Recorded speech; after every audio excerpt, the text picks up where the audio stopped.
అందరికీ నమస్కారం. తెలుగు కథామాలకు స్వాగతం. గోరింటాకు నవల చదువుకుంటున్నాము. రాసిన వారు కొమ్మూరి వేణుగోపాలరావు గారు. 2 రోజులు పోయాక ఓ రాత్రి 10 గంటల వేళ తన ఊళ్ళో స్వంత గదిలో రాజారావు మంచం మీద పడుకుని కళ్ళు తెరచి చూస్తున్నాడు.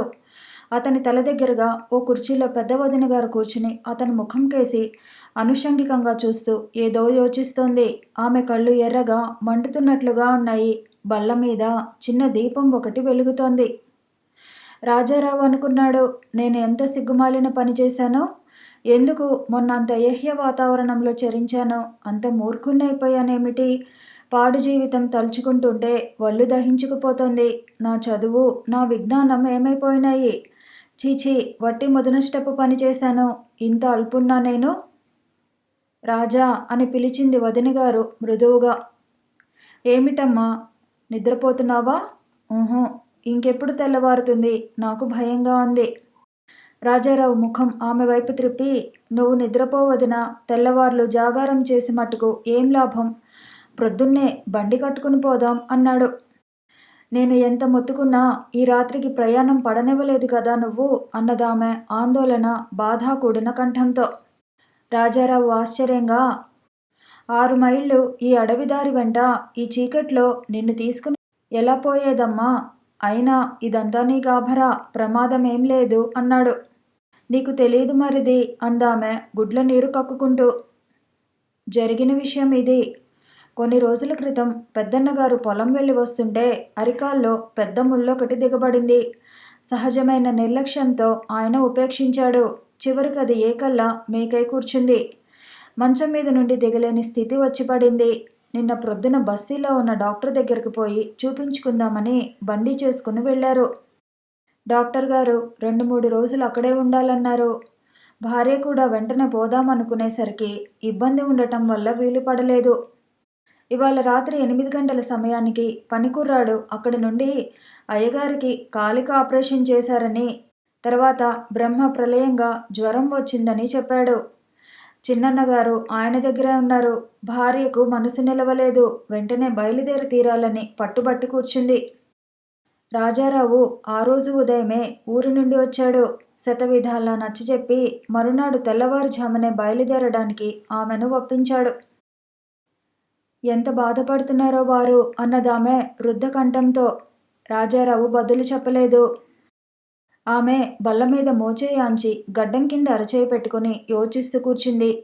అప్పుడప్పుడు వేదనగా తనలో తాను ఏదో గొనుక్కుంటున్నది. ఆమె మనసు మరల్చుదామని రాజారావు ఏవేవో కబుర్లు చెప్పసాగాడు. ఆమె వింటూ మధ్య మధ్య ప్రశ్నలు వేస్తూ మళ్ళీ మదనపడుతూ కూర్చుంది. చివరకు అతనికి నిద్ర రాసాగింది. కునికిపాట్లు పడసాగాడు. నిద్రపోతున్నావా అన్నడిగింది ఆమె. లేదు అన్నాడతను మగతగా. ఓ పావుగంట గడిచాక ఆమె మళ్ళీ అదే ప్రశ్న వేసింది. కానీ రాజారావు జవాబు చెప్పే స్థితిలో లేడు.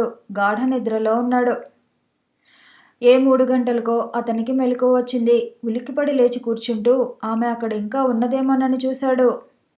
అవును, అలాగే గడ్డం క్రింద చెయ్యి ఆనించుకుని కళ్ళనీళ్లు కారుస్తూ కూర్చుని ఉంది. ఏడుస్తున్నావా వదినా అన్నాడతను బాధగా.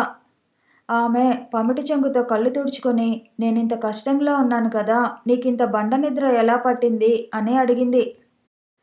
రాజారావు వెంటనే కోపంగా, నువ్వు అడుగుతున్నావా నన్నీ ప్రశ్న అన్నాడు. ఆమె దెబ్బతిని అర్థం కాకుండా చూసింది. మర్చిపోయావా వదినా, ఒకానొక రోజున ఈ గదిలో నేను పుట్టెడు జ్వరంతో బాధపడుతుండగా ప్రక్క గదిలో నువ్వు మీ ఆయన సరస సల్లాపాలు. ఆమె 2 చేతుల్లో ముఖాన్ని దాచుకుని ఏడుస్తూ కూర్చుంది. రాజారావులో ఆమెను ఇంకా వేధిద్దామన్న స్వార్థబుద్ధి పనిచేసింది. నీ భర్తకు అస్వస్థతగా ఉన్నదని నేను నిద్రపోతేనే నీకింత ఉక్రోషం వచ్చిందే, ఊహించగలవా ఆనాటి నా స్థితిని అన్నాడు. నన్ను చంపక బాబు అన్నదామె చేతులు విడదీసుకుని అతని వంక దీనంగా చూస్తూ.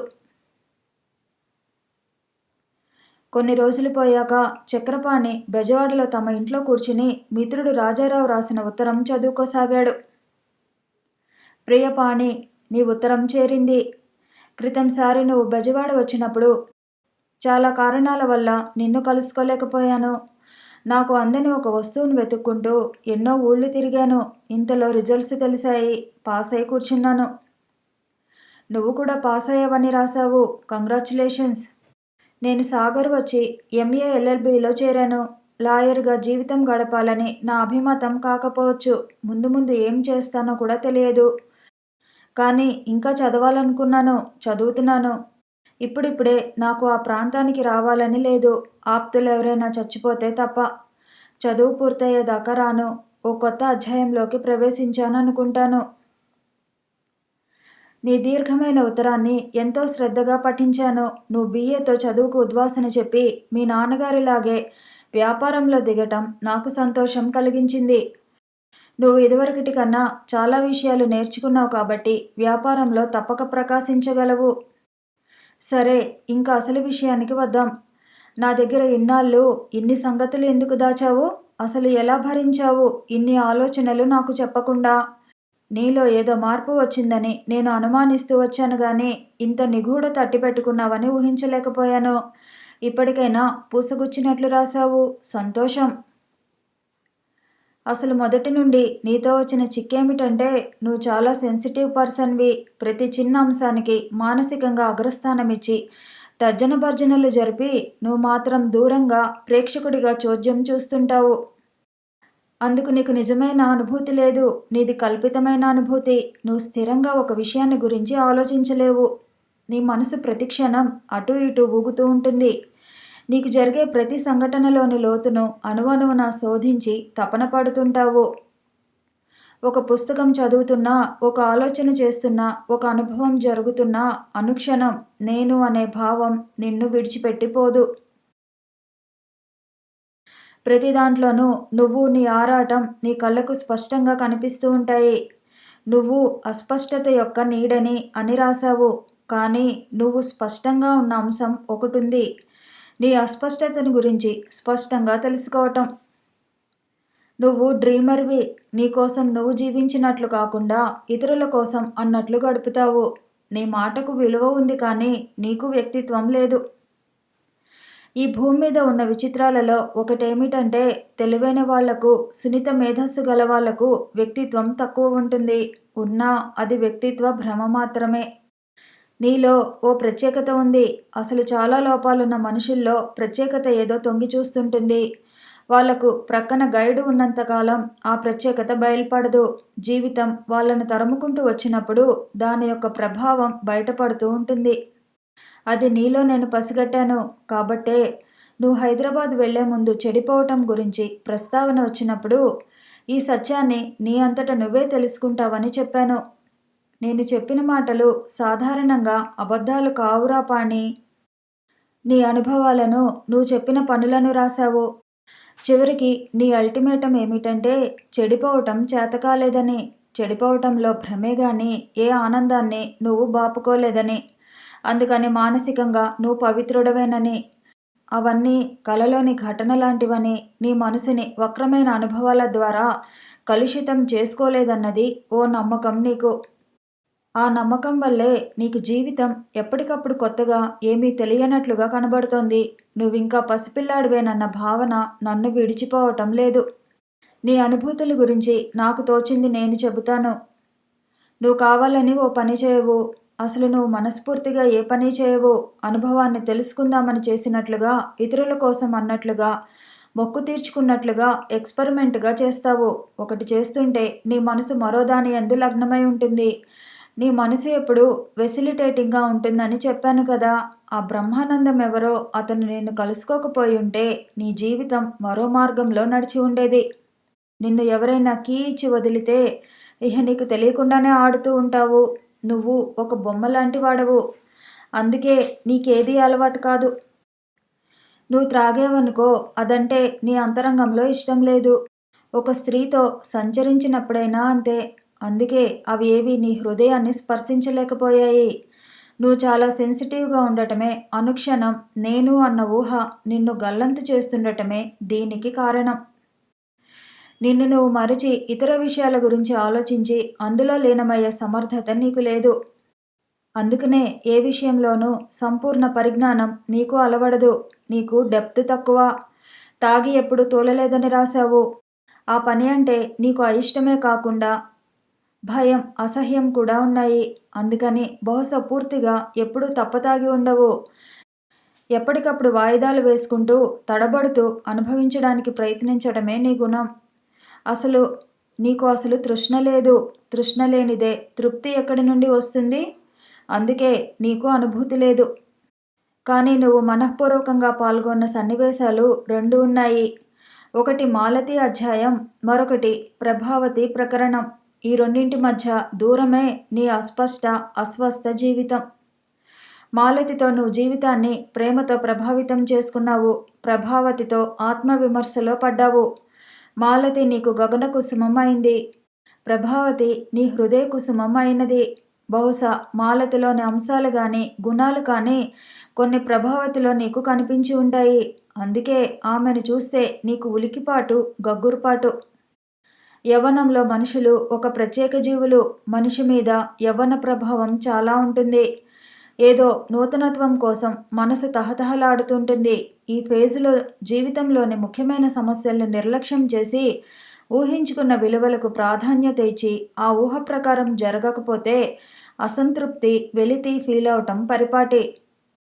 ఇలాంటప్పుడు తమ జీవన విధానం పట్ల సిన్సియర్గా ఉన్నవాడిని చూస్తే ఎగతాళిగా ఉండి వాడికంటే తాము గొప్పవాళ్ళం అనే భ్రాంతి కూడా కలుగుతుంటుంది. దీనినే ఆర్టిస్టిక్గా ఉండటం అని, సౌందర్యోపాసన అని పేర్లు పెట్టి తమ ఆధిక్యతను నిరూపించుకునేందుకు యత్నం చేస్తుంటారు. కొన్నాళ్ళు గడిచి ముందుకు పోతే గాని జీవితం యొక్క నిజమైన విలువ, సాధన బోధపడదు. అప్పుడిహ వెనక్కు తిరిగి చూసుకునేసరికి పశ్చాత్తాపం, సమయం మించిపోవటం ఇలాంటివి. ఈ సంఘర్షణలోనే 2 విధాల ఉన్నతికి చేరుకునే చతురులు కొందరుంటారనుకో. చివరకు నీకు హృదయపూర్వకంగా ఇచ్చే సలహా ఏమిటంటే, నువ్వు ప్రభావతిని పెళ్లి చేసుకుని తీరాలనే నీ భయానికి అర్థం లేదు. ఆమెను చేపట్టకపోతే నీకు నిర్దిష్టత రాదు. ఈ మీమాంస నిన్ను వదలదు. ఇది చేయకపోతే ఆ తర్వాత నీ పశ్చాత్తాపం ఎన్ని విపరీత పరిణామాలకు దారితీస్తుందో ఊహించలేం. నీ ప్రాణ స్నేహితునిగా, శ్రేయోభిలాషిగా, నీ మీద కొంత అధికారం సంపాదించిన వ్యక్తిగా నీకిచ్చే అమూల్యమైన సలహా ఇది.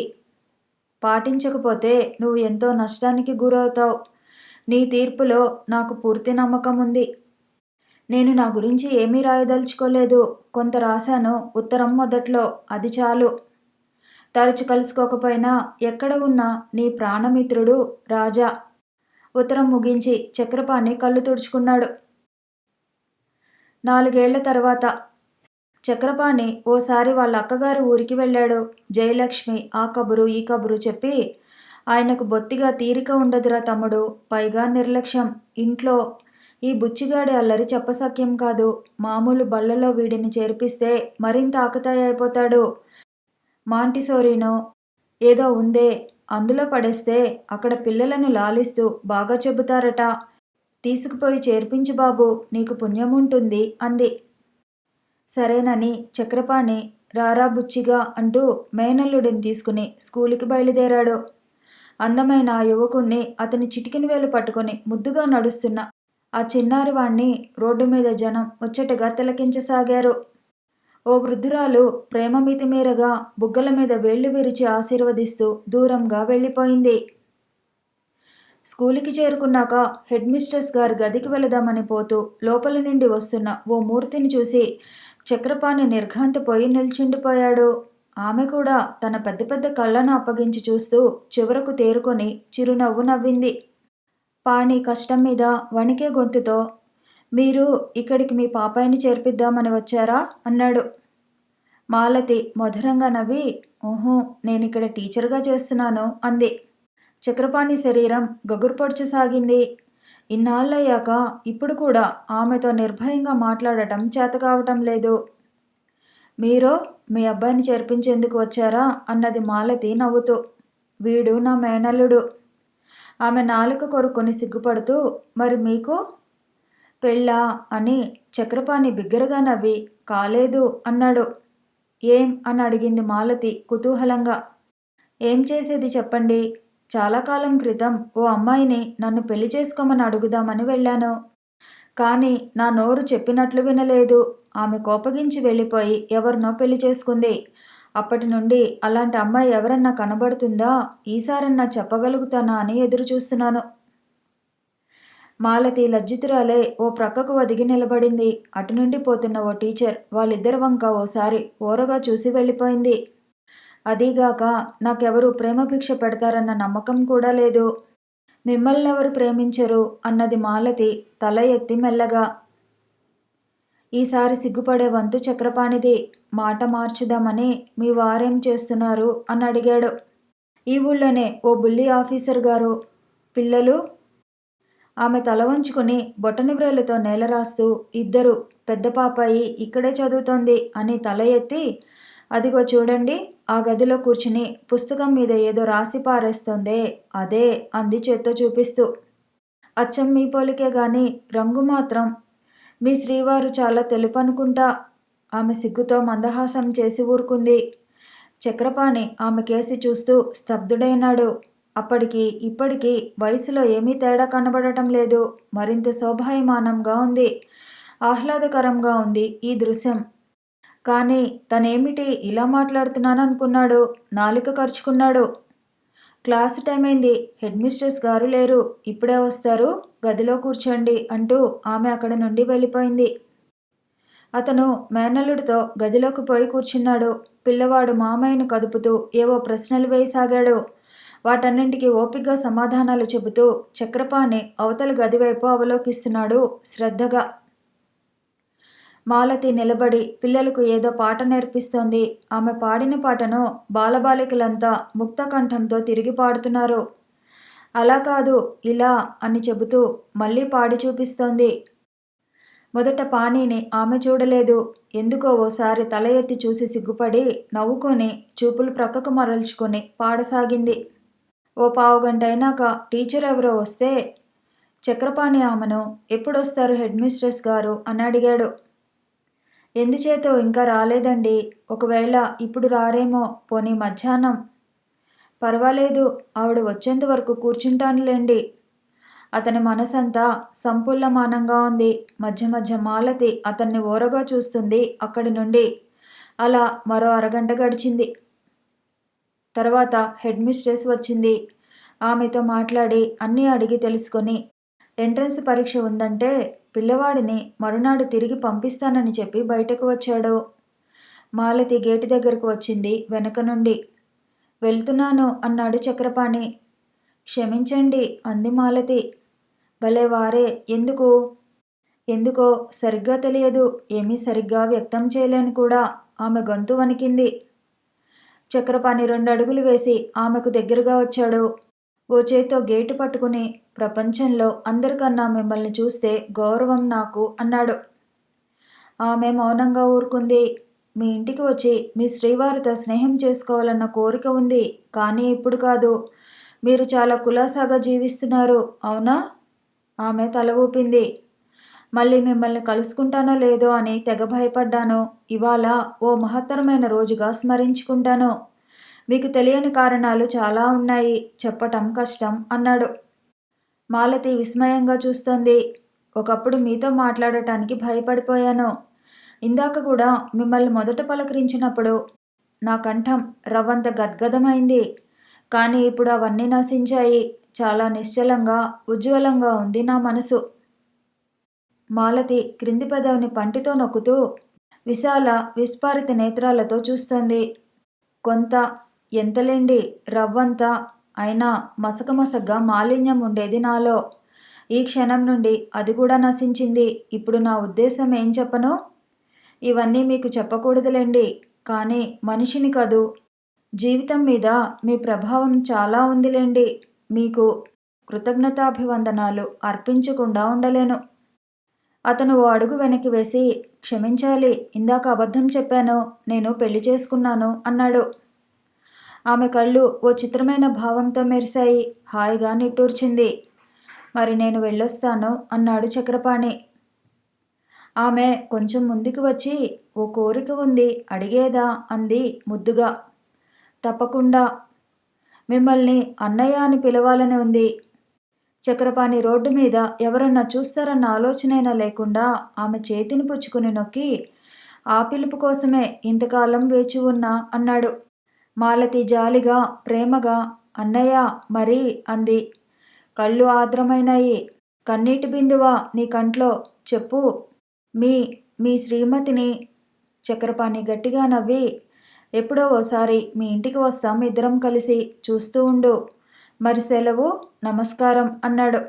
ఛీ, చెల్లికి నమస్కారం పెడతారా ఎవరైనా అని మందలిస్తూ మాలతి చేతులు జోడించింది. అతను మెల్లగా నవ్వి మేనల్లుడి చేయి పట్టుకుని ఇంటికి దారి తీశాడు. ఆ తర్వాత 15 రోజులు గడిచాకనుకుంటాను, చక్రపాణి పూర్ణానందంపేటలోని ఓ చిన్న పెంకుటింటి ముందు నిలిచి ముకుందం ముకుందం అని గట్టిగా పిలిచాడు. ఓ సాయంత్రం తలుపు తీసుకుని ఓ వ్యక్తి బయటకు వచ్చాడు. అతన్ని చూసి చూడగానే ఓ గెంతు గెంతి అమాంతం కావలించుకొని, నువ్వా పాణి, ఎన్నాళ్లకు చూశాను అన్నాడు ఉక్కిరి బిక్కిరవుతూ. ముకుందం, అబ్బా ఎంత బాగుంది ఇప్పుడు నాకు. అతను పాణి చేయిని పట్టుకుని ఇంట్లోకి తీసుకుపోయాడు. ముందు గదిలో చాప పరిచి ఉంది. దానిమీద కూర్చోబెట్టి, బీదవాణ్ణి, అంతకంటే నాకంటే నువ్వే భాగ్యశాలివి. ఆ మాటకేం గాని చివరకు నిన్ను వెతుక్కుంటూ నేనే వచ్చాను. ఈ మధ్య నువ్వు ఎక్కడి నుంచో ఇక్కడకు ట్రాన్స్ఫర్ అయి వచ్చావని తెలిసింది. వచ్చి నన్ను కలిసావు కాదేం అని అడిగాడు పాణి. ముకుందం, ఎంత 10 రోజులైంది వచ్చి. మొదటి 5-6 రోజులు ఇల్లు చూసుకోవటంలోనే సరిపోయింది. రేపో మాపో వచ్చి కలుద్దామనుకుంటున్నాను. పని ఒత్తిడి కూడా ఎక్కువ. ఈవేళ ఇంట్లో ఉండటం ఆశ్చర్యమేననుకో అన్నాడు. ముకుందంలో అప్పటికి ఇప్పటికీ మార్పు వచ్చింది. ముఖంలో ఇదివరకటి స్తబ్దత పోయి చురుకుతనం, ఆత్మవిశ్వాసం కొట్టొచ్చినట్లు కనిపిస్తున్నాయి. మనిషి, ఇల్లు, పరిసరాలు అన్ని పేదరికాన్నే చాటుతున్నాయి. అయినా ప్రశాంతత, తృప్తి గోచరిస్తున్నాయి. అతను పాణిని ప్రశ్నలతో ముంచెత్తాడు. చదువు ఎంతవరకు కంటిన్యూ చేస్తున్నావు? తల్లి తండ్రి బాగున్నారా? పెళ్ళయిందా? పిల్లలెందరూ? ఏం చేస్తున్నావు? చక్రపాణి అన్నింటికీ సమాధానాలు చెప్పసాగాడు. గత జీవితాన్ని గురించి అతనేమైనా ఎత్తుతాడేమోనని భయంగా ఉంది. ముకుందం అలాంటి చాదస్త పనులేం చేయలేదు కానీ ఆఖరుకు బ్రహ్మానందం ఏం చేస్తున్నాడు అని అడిగాడు. నిజానికి బ్రహ్మానందం గురించి ఇక్కడ కొంత చెప్పాల్సి ఉంది. అతను పెళ్లి చేసుకున్నాడు. చాలా కాలం క్రితమే. ఆ పెళ్ళాం చచ్చిపోతే మరో పెళ్లి చేసుకున్నాడు. ఆ పెళ్ళాం లేచిపోతే ఒక ఆమెను ఉంచుకున్నాడు. అప్పటికి ఇప్పటికీ అతనిలో మార్పేమీ లేదు. దిగులు, పశ్చాత్తాపం అతని మనసుని స్పృశించలేకపోయాయి. బిజినెస్ చేస్తున్నాడు. అప్పుడప్పుడు అనుకోకుండా చక్రపాణికి తటస్థపడుతూ ఉండేవాడు. నవ్వుతూ ఉత్సాహంగా కనబడేవాడు. అతని జీవితాంతం అలా ఉన్న ఆశ్చర్యం లేదు. పాణి అదంతా చెప్పకుండా కులాసాగానే ఉన్నాడు, బిజినెస్ చేస్తున్నాడు అన్నాడు. ఇంతలో లోపలి నుండి ఇద్దరు బయటకు వచ్చారు. నాన్న అంటూ. ఇద్దరు మగపిల్లలే. ఒళ్ళో ఒకడు, వీపు మీద ఒకడు పడి తొక్కసాగారు. మా అబ్బాయిలు అన్నాడు ముకుందం గర్వంగా. చక్రపాణి వదనం మీద ఆనందపూరితమైన రేఖ ఒకటి పొడసూపింది. అతని పెదవుల మధ్య నుండి చిరునవ్వు వెలువడింది. మా ఆవిడని చూస్తావా అన్నాడు ముకుందం. అంటూనే లోపలికి పోయాడు. ఓ స్త్రీ కంఠం, నాకు భయం బాబు అనటం అస్పష్టంగా బయటకు వినవచ్చింది. ఓ నిమిషం గడిచాక వినయ విధేయతలు ముఖంలో ఉట్టిపడుతున్న ఓ స్త్రీమూర్తిని తీసుకుని అతను గదిలోకి వచ్చాడు. చక్రపాణి లేచి నిల్చున్నాడు. ఆమె తడబడుతున్న చేతులతో నమస్కారం పెట్టింది. చక్రపాణి ప్రతి నమస్కారం చేసి, ముకుందం వట్టి బద్ధకస్తుడు, మీ కుటుంబమంతా వచ్చి మా గృహం పావనం చేయాలి అన్నాడు. ఆమె సిగ్గుపడి నవ్వుతూ తల వంచుకుంది. మీరు సరేనంటే గాని నాకు నమ్మకం లేదండి. ముకుందం మాటల్లో నాకు విశ్వాసం లేదు. 4 ఏళ్ల క్రితం మాయమైన వాడు ఇవాల్టి వరకు పత్తాలేడు. సోదరుడి ప్రార్థన మన్నించాలి. ఆమె పులకితురాలే. అలాగేనండి అన్నది మృదు కంఠంతో. ముకుందం ఆమెతో, త్వరగా కాఫీ పంపించు అన్నాడు. వద్దు బ్రదర్, చీకటి కూడా పడుతోంది ఇప్పుడే. కానీ ఓ 10 నిమిషాల్లో కాఫీ రానే వచ్చింది. స్నేహితులిద్దరూ అనేక విషయాలు ముచ్చటించుకున్నారు. ముకుందం తన ఉద్యోగ విషయం, సంసారం, జీవితం ఇవన్నీ చెప్పుకొచ్చాడు. ఎన్నో కష్టాలు పడిన మీదట దొరికింది ఉద్యోగం. బ్రతకటానికి సరిపోతుంది. తృప్తి పడుతున్నాను. చక్రపాణి కన్నులు ఆనందంతో చెమర్చాయి. పరిస్థితులకు లొంగిపోకుండా నిలిచిన జీవి. ఆత్మవంచన లేదు. కల్తీ లేదు, భ్రాంతి లేదు. ఒక వర్గానికి ఉదాహరణ ముకుందం. ఈ ఇల్లు, ఈ భార్య, ఈ పిల్లలు ఏదో బోధిస్తున్నారు. జీవిత సత్యాన్ని ఆలాపన చేస్తున్నాడు. నిష్కపటమైన తెల్లని వెలుగు వారి జీవితం. చివరకు తను కోరుకుంది ఓ సామాన్యునిలో ఉంది. విచిత్ర మనస్తత్వాలకు లొంగనిది, లభించనిది అతనికి ఓ సామాన్యునికి లభించింది. నిట్టూర్చాడు చక్రపాణి. అతనికి అర్థమైంది. రాజారావు లేఖతో ఓ మాలిన్యపు తెర తొలగిపోయింది. మాలతితోటి సమావేశంతో మరో తెర. ఇహ ఈ పాత స్నేహితుడి కలయికతో చివరి తెర తొలగిపోయింది. అతను సంతృప్తుడయ్యాడు. చివరకు సెలవు తీసుకుని వీధిలోకి వచ్చాడు. ముకుందం దగ్గర కుటుంబంతో సహా తమ ఇంటికి వస్తామని మాట తీసుకుని. బాగా చీకటి పడింది. చలిగాలి మెల్లగా వీచసాగింది. బజారంతా దీపాలతో, మనుషులతో కోలాహలంగా ఉంది. ఎందుకో మరి చక్రపాణి కళ్ళల్లో గిర్రున నీళ్లు తిరిగాయి. అతని ఇంటికి పోయేసరికి భార్య మేడ మీద కిటికీ దగ్గర నిలబడి వీధిలోకి చూస్తుంది. తల త్రిప్పి, అబ్బా ఎక్కడికి పోయారు ఇంతసేపు అంది. గదిలో దీపం ప్రకాశంగా వెలుగుతోంది.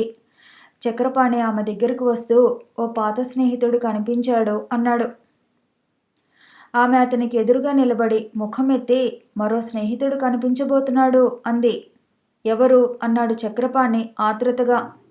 మీ రాజా, ఇదిగో టెలిగ్రామ్ అంటూ ఆమె డ్రాయర్ దగ్గరకు వెళ్ళి సొరుగులో ఉన్న కాగితం తీసి ఇచ్చింది. చదువుకుని 1 నిమిషం నోరు మెదల్చలేకపోయాడు. భోజనాలకు లేవండి, తర్వాత తీరిగ్గా ఆలోచిద్దురు గాని విచిత్రాలను గురించి అన్నదామె బయటకు వెడుతూ. నువ్వు మాత్రం విచిత్రం కాదా అన్నాడు చక్రపాణి తగ్గు స్వరంతో. ఆమె గుమ్మం దగ్గరాగి తల త్రిప్పి, కానీ మధు పాణి కావటమే. ఇప్పుడా 4 ఏళ్లప్పటి మాట. అదే కాని మీలో నాకు నమ్మకం లేదు బాబూ. ఆ అల్లరి వేషాలే అంటూ అతను చప్పున వచ్చి ఆమె పారిపోబోతుంటే చేయి పట్టుకుని ఆపాడు. నా చేయి వదలండి, గోరింటాకు పెట్టుకున్నాను. ఏదీ చూడనియ్యి. అబ్బా ఎంత బాగా పండిందో.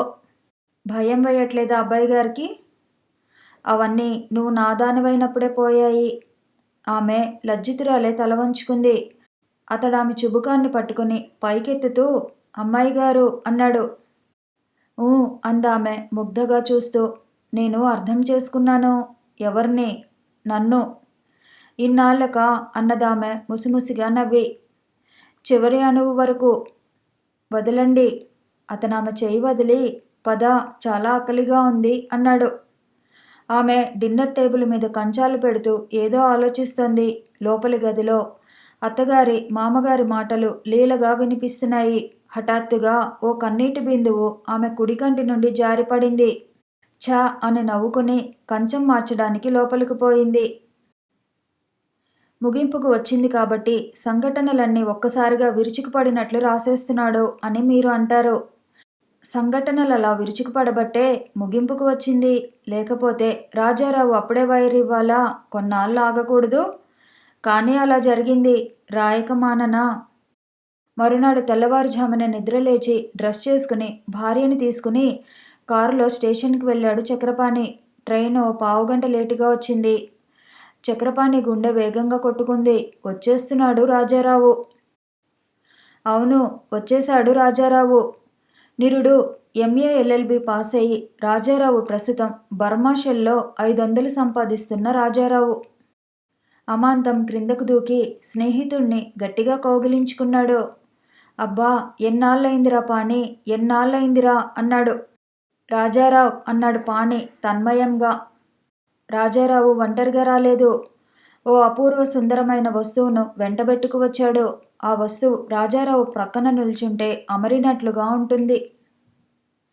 ఇంగ్లీషు, బెంగాలీ ధారాళంగా మాట్లాడుతుంది. తెలుగు కొంచెం ముద్దుగా మాట్లాడుతుంది. జీవితంలో నేనుగా వెతుక్కున్న వ్యక్తి, కష్టపడి సాధించిన రత్నం. 4 ఏళ్లలో నేను సాధించిన ఘనకార్యం అన్నాడు ఆమెను పరిచయం చేస్తూ రాజారావు. చక్రపాణి, అతని భార్య ఆ బంగారు బొమ్మ వైపు మైమరిచి తదేకంగా తిలకించారు. ఆ బెంగాలీ యువతి అందంగా, అమాయకంగా నమస్కారం పెట్టింది. ఇహ నా కథ విను. ఇదిగో ఈ రాలుగాయి, గడుగ్గాయి, అల్లరిపిల్ల. ప్రేమించినప్పుడు బంగారు పాప అని కూడా పిలుస్తుంటానులే. నిజనామం ప్రభావతీదేవి. ప్రభావతి కోపంగా మోచేత్తో అతన్ని పొడిచి చేతులు జోడించి నమస్కారం చేసింది. అంతా స్టేషన్ దాటి బయటకు వచ్చారు. రాజారావు కారు ఎక్కబోతుండగా దూరంగా పోతున్న ఓ జంటను చూసి, ఆ యువకుడు గిరి కాదు అన్నాడు. చక్రపాణి చూసి, అవును, అతని ప్రేమగాథ తెలుసు కదా. ఆ మధ్య అనేక అగాధాలు ఏర్పడ్డాయి. ఎంఏ పాసై గీతనే పెళ్లి చేసుకున్నాడు. ఇక్కడ కాలేజీ లెక్చరర్గా పనిచేస్తున్నాడు అన్నాడు. అంతా కారెక్కారు. ప్రపంచం నిరాశావాదానికి స్వస్తి చెప్పినట్లుంది. రోడ్లు బాగు చేయిస్తుండటం వలన పాతదారి మూసి కొత్తగా ఓ దోవ ఏర్పరిచారు. కారు కొత్త బాట వెంట హాయిగా పరిగెత్తసాగింది. కథ సమాప్తం. మరొక కథతో మళ్ళీ కలుసుకుందాము. ఈ వీడియో నచ్చితే లైక్ చేయండి, షేర్ చేయండి, కామెంట్ చేయండి, ఛానల్ని సబ్స్క్రైబ్ చేయండి.